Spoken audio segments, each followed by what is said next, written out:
Right, Newcastle versus Ipswich. On paper, some people might see this as a bit of a routine home win, bit of a formality, but this game could become a lot more important than we think come the end of the season. And if you know this club and you know this season, nothing is ever straightforward. So I want to quickly start by giving respect to Ipswich, a proper historic football club, and let's not forget we both share Sir Bobby Robson, a man who gave so much to both clubs and is a massive part of the identity of both of the fan bases. So I'm not here to take the piss out of Ipswich or undermine them as a club or act like they're just a nothing club that have just stumbled their way into the Premier League. I know they are on the way back to the Championship, but that's just the reality of the gulf between the Premier League and the Championship at the moment. Pretty much every year now, the clubs that come up just go straight back down. So I think next year it'd be great to see someone come up and set a blueprint for how to bridge the gap between the two leagues, and then hopefully one of the clubs that's been absolutely stinking the place out might finally, you know, actually make the drop. Spurs. So yeah, Leeds, I'm looking at you. Do us all a favour. But the Championship Premier League gap isn't really what we're here to talk about. We're here to talk about the Newcastle-Ipswich game. And for the Newcastle-Ipswich game, I think it kind of goes without saying that Newcastle at home, St James's Park, I'm going to go with us winning that game. And I think there's a scenario where this game could be the game that decides who gets the Champions League spots come the end of the season. But I'll get into that later, because first we're going to delve a little bit deeper into how this game's shaping up and the things that I'm looking at in this game. So Leif Davis, whatever he's called, is suspended, which is ironic. Born in Newcastle, gets a red the week before the Newcastle game.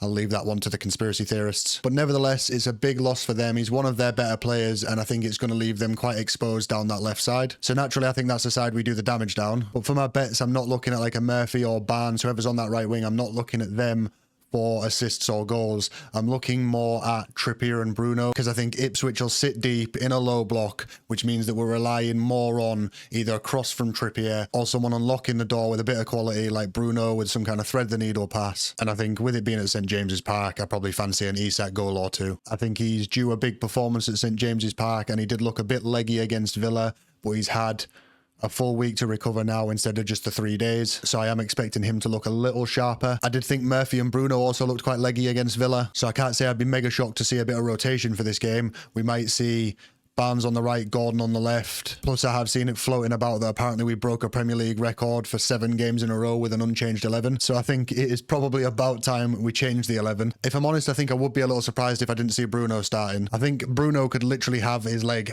hanging off by a thread, and if Eddie asked him if he's okay to start the game, he'd be like, "Vamos!" Yes. Vamos!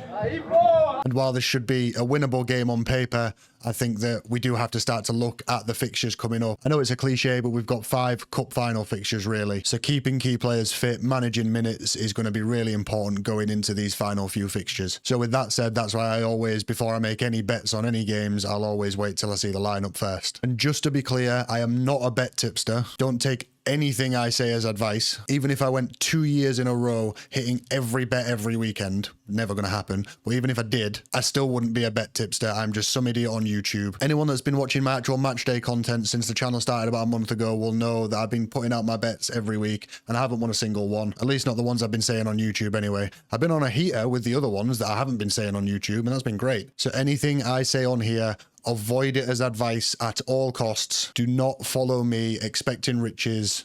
Follow me expecting pain. All I'm doing is just putting a bet on for a bit of fun. So back to the football. I think Ipswich are going to be in a low block. I don't think we're going to be catching them on the break. We're not going to get a ton of space, but I think that right side with Davis out, I think that's going to be where we get most of our joy. And I think if we score early, this game could open right up. My score prediction, I'm going to go with 3-0, maybe 3-1 if Liam Delap manages to get on the score sheet. Obviously, he's a player we've been linked with. I think it'd be a great signing because Villa absolutely embarrassed us in regards to squad depth the other week. And as we know from Wilson's injury record, but also the performance he's put out on the pitch when he has been back, I don't think he's really capable of providing that squad depth for Isak. And we can't just rely on Isak to do it at the weekend, then midweek, at the weekend, then he'll get injured again, and we know he will. So I do think it's vitally important that we sign someone to take the load off Isak's back next year. Ultimately, we've got Europe regardless, whether it be Champions League, Europa League, or even Europa Conference League. And Isak's injury record isn't squeaky clean, so I do think, yeah, we need someone to take the load off his back. But anyway, having said that, I did just predict 3-0,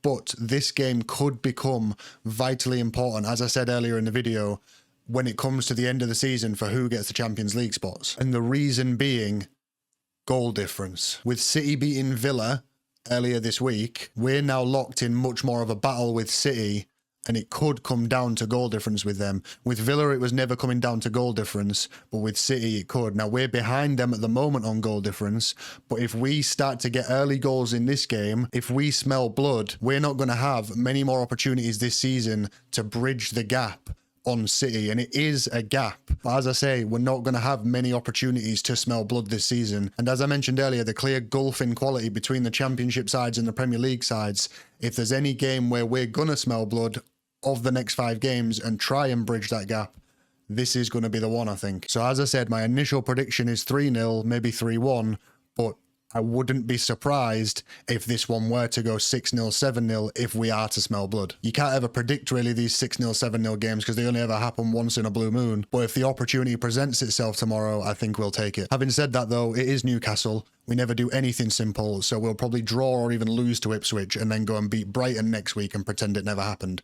That's just the way we work. Also, quick one, so far my predictions on the run-in video that I did last video haven't particularly gone too well. Obviously, the first 2 we've had Villa versus City and Arsenal versus Palace. Now, in my defence, Villa, City, I did say I can't choose it. I think it's going to be a draw. It's just insanely tight. It's really hard to choose a team for that one. And it was a draw all the way up until, what was it, 94th, 95th minute. It was decided in the last minute. So if you squint hard enough, it's basically a draw. As for Arsenal drawing with Palace, I didn't fully see that coming. As in, I did go for Arsenal to beat Palace in my prediction. But my overall point in the video regarding Arsenal was that they will drop more points than people expect. I said they're not focused on the league. They'll probably lose to Bournemouth away, which many Arsenal fans told me they wouldn't. And I also said we could potentially go and get a result at the Emirates. But if they can't get the job done against Crystal Palace at home, when they're not in between 2 Champions League fixtures, and Crystal Palace had Nketiah up front, who is useless, but obviously Crystal Palace are focused on their semi-final fixture, and even still, they couldn't beat Crystal Palace at home. I have very little faith that they're going to beat Bournemouth away, sandwiched in between 2 PSG Champions League semi-final fixtures. But anyway, drop your score predictions for Newcastle versus Ipswich in the comments. Genuinely, one of the best parts of having this channel so far has been having discussions with other fans in the comments. Fans of all different clubs, but people that do seem to really know football. People that have offered a lot of insight, loads of interesting information, different perspectives, and I'm always open to hearing different perspectives, especially perspectives that might change my perspective. So yeah, I really just want to encourage that discussion and just get a load of different perspectives out there. And lastly, once again, RIP Sir Bobby. This fixture's got his spirit in it. And on the topic of legendary managers, buzzing to see that Eddie Howe has been back taking training sessions. I hope he can be there at the weekend. If he can't, it's not the end of the world. Obviously, his health is most important. And just generally glad to see that he's out of hospital and on the road to recovery. Hope you've enjoyed the video. Please remember to drop a like and subscribe, and I'll see you on the next one.